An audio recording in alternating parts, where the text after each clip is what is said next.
Hello, my foreign friends.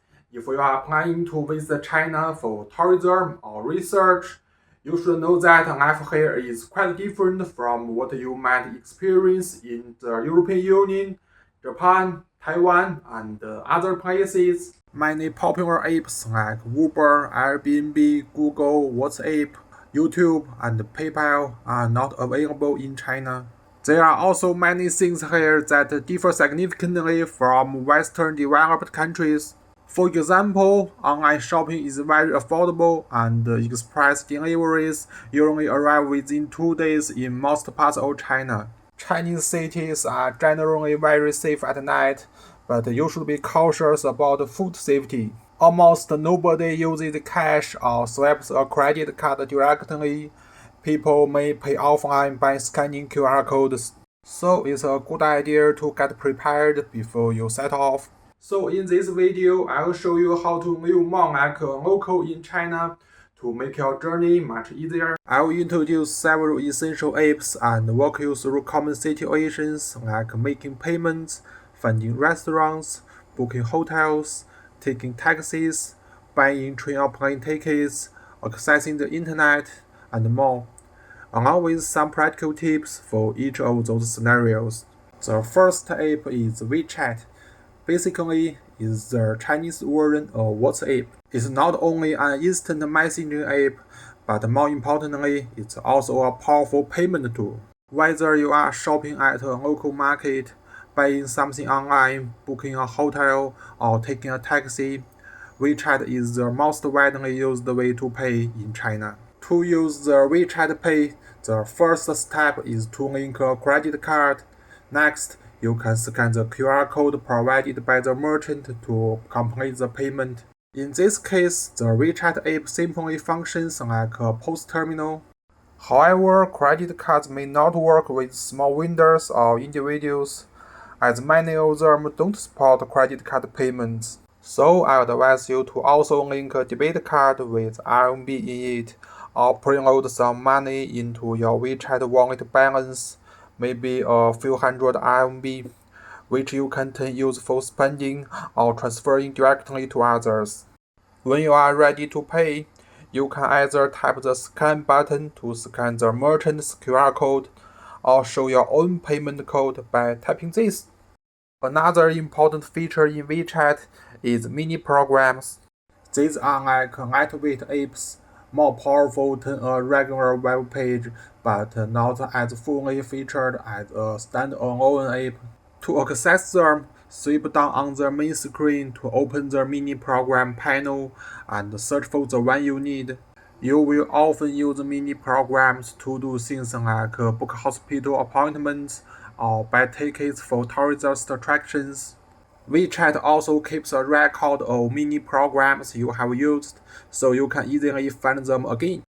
Most Chinese people use an app called Meituan for a wide range of daily services, including finding restaurants, booking hotels, renting public bags, or ordering groceries or meals delivered right to your door.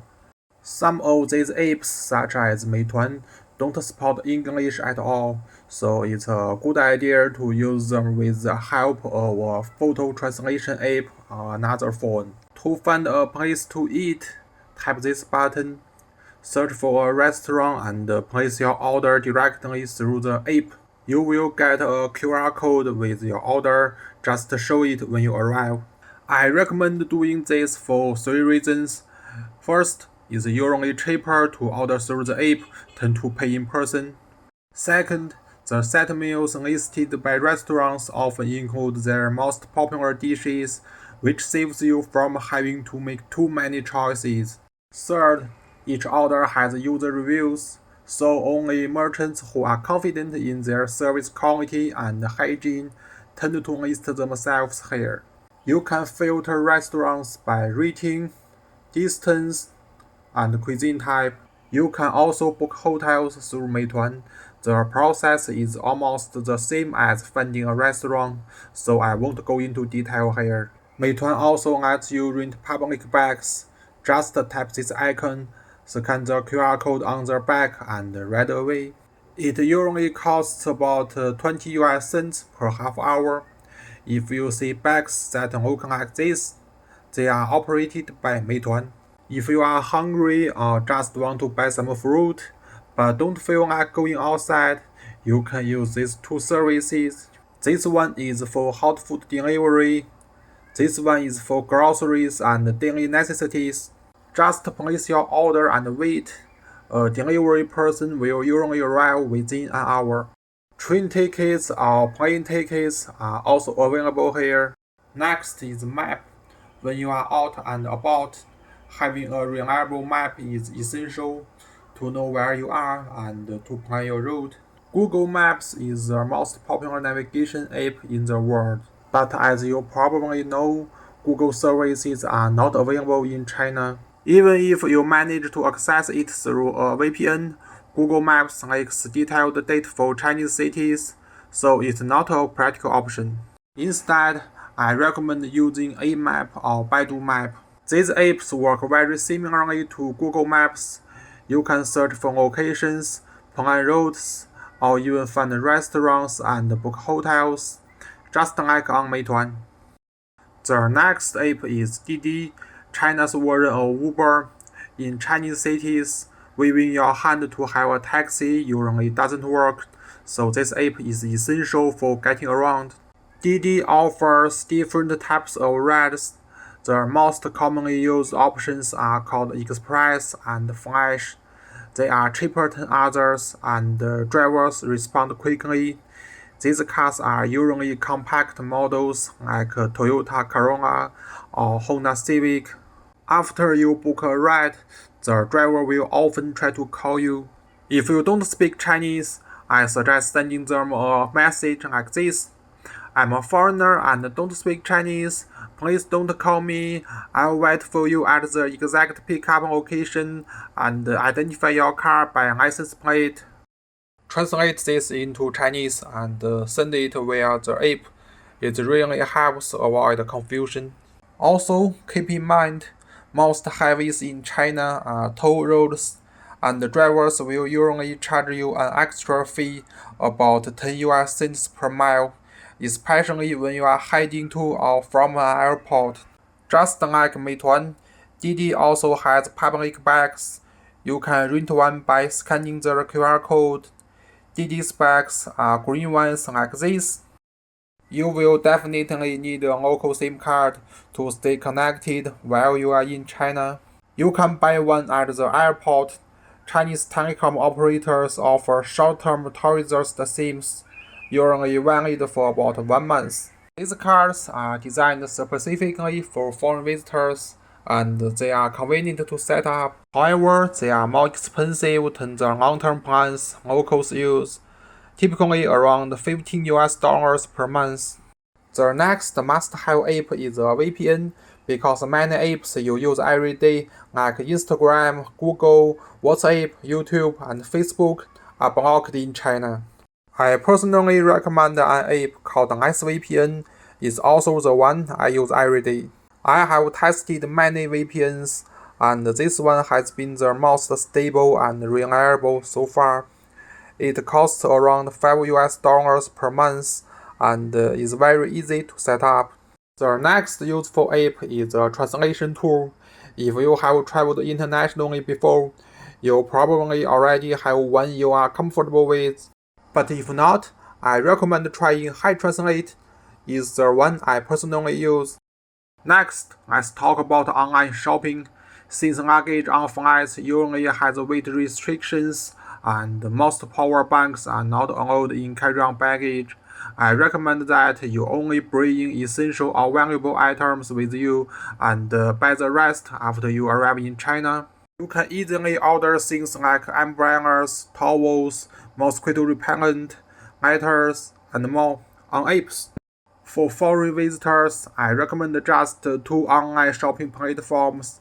The first one is Taobao, the largest e-commerce platform in China, similar to eBay.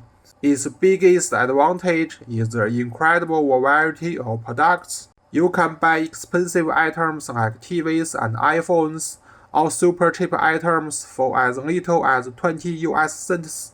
You can even find museum tickets or SIM cards for countries around the world, all on this one platform. The quantity of sellers on Taobao can vary a lot, so here are a few tips. If you are just looking for something cheap and functional, you can choose based on user ratings.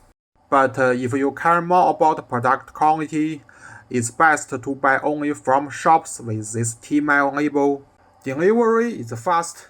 If you place your order before 2 p.m., your package will usually arrive within 2 days, even on weekends. Also, I recommend using translated Chinese keywords when searching, because most sellers don't provide product descriptions in English. By searching in Chinese, you'll get many more results and have a better chance of finding what you need. The second platform is JD, which is very different from Taobao. JD is more like Amazon. The prices are usually higher, but the overall reliability and product quality are better. One of JD's biggest advantages is delivery speed. Most orders will arrive on the same day or by the next morning. Be sure to focus on products that are self-operated by JD, marked with this icon. These are sold and shipped by JD itself, which ensures better quality and faster delivery. For products where quality really matters, like health supplements, motor oil, or electronics, I personally only buy from JD. If you see items labeled JD made like this, they are JD's own brand. They usually offer excellent quality at relatively low prices. You can contact your hotel in advance to confirm whether they can receive packages on your behalf. Most hotels can be contacted directly through the Meituan app, where you can chat with them online using a translation app to help with. The last app is Alipay, which is the Chinese equivalent of PayPal. For most daily payments, WeChat Pay is enough and even more popular. However, I still recommend signing up for Alipay and linking both your credit card and debit card, just like you do in WeChat. The reason is Alipay has a very useful feature for taking public transport like buses and subways. In most Chinese cities, public transportation supports QR code payments. Alipay can generate a transportation QR code that works in almost every city. You simply scan it when boarding and scan again when you get off, and the fare will be calculated based on the distance traveled. Some of these apps require a Chinese phone number to register, and certain functions may need you to complete identity verification. So I highly recommend that you register and verify your identity in advance, as much as possible before arriving in China, especially the VPN. That's all for today's video. If you have any question or need help, please feel free to reach out to me. I will be happy to assist you. Thanks for watching and see you next time.